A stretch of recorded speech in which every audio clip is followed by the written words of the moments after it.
pada hari ini kita akan belajar mengenai Damayatra. Nah, apa sih Damayatra itu? Nah, Damayatra berasal dari dua kata, yaitu Dhamma dan Yatra. Dhamma itu berarti ajaran, dan Yatra artinya tempat di mana. Jadi kalau digabungkan adalah tempat di mana Dhamma itu diajarkan, atau kata simpelnya adalah berziarah.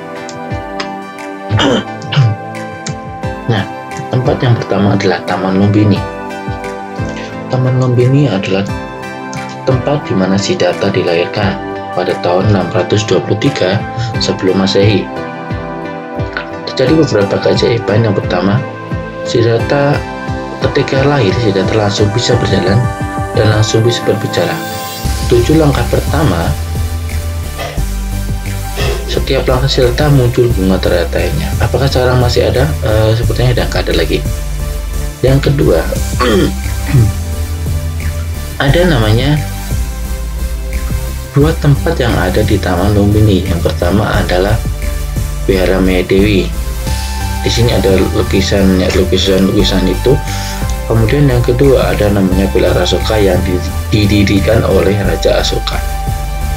Nah, Villa Asoka ini dibangun pada tahun 250 Masehi. Kemudian yang kedua adalah Buddha Gaya. Buddha Gaya itu adalah tempat di mana Pertapa Siddhartha atau Pangeran Siddhartha telah menjadi seorang Buddha atau benar sempurna. Nah, terjadi pada tahun 588 sebelum Masehi. Itu apa yang terjadi? Siddhartha digoda oleh 3 anak Mara, Raga, Arati, dan Tanha. Kemudian objek meditasi yang digunakan oleh Siddhartha adalah Anapanasati. Nama tempat duduk Siddhartha bernama Wajrasana. Nah, sejarah Wajrasana ini adalah pemberian dari Brahmana Saudya yang awalnya hanya berupa sebuah jerami.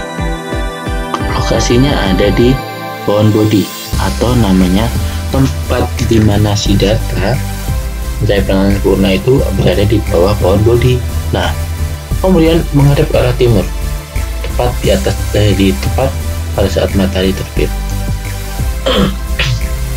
Kemudian stupa ini itu bernama Mahabodhi Stupa, tingginya 170 kaki. Nah, meter berapa? Coba hitung sendiri. Nah, tempat yang ketiga adalah Taman Rasa Sipatana, di mana Siddhartha mengeluarkan Dhamma untuk pertama kalinya pada tahun 588 sebelum Masehi kepada 5 orang pertapa. Nah, kalau masih nggak ingat 5 orang pertapa, coba tanyakan lagi ke guru kalian. Pertama, Anekondana Badi Awak Pak Asaji Manama. Yang pertama adalah wajib kondana. Ingat, yang pertama wajib kondana, karena dia adalah biku pertama yang ditadbirkan oleh seorang Buddha. Kemudian khotbah pertama bernama Dhammacakkappavattana Sutta. Isinya ada 2. Ini yang sering kita bahas, tapi kalian sering lupa. Datari Arya Sajani, Atangika Arya Magga, 4 kebenaran mulia dan jalan mulia episode 8. Tempat yang keempat adalah tempat yang terakhir, tempat yang paling fenomenal. Ada namanya Kusinara. Kusinara itu tempat di mana Buddha parinibbana pada tahun 543 sebelum Masehi.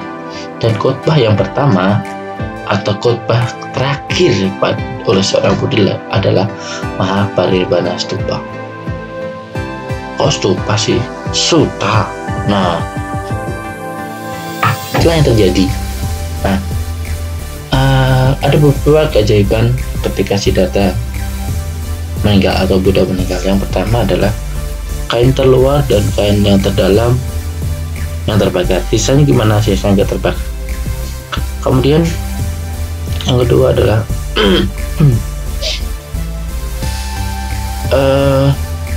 api itu tidak menyala. Ketika dibakar, api itu nggak menyala dan menunggu seorang Mahakasapa. Bukan Kasapa itu ya, tapi seorang Mahakasapa. Nah, kemudian kalau masih ingat adalah Siddhartha itu atau Buddha dikremasikan pada hari ke-8, bukan hari ke-7. Oke, demikian adalah video pembelajaran kita hari ini. Semoga dapat mengerjakan tugas dengan baik. Terima kasih.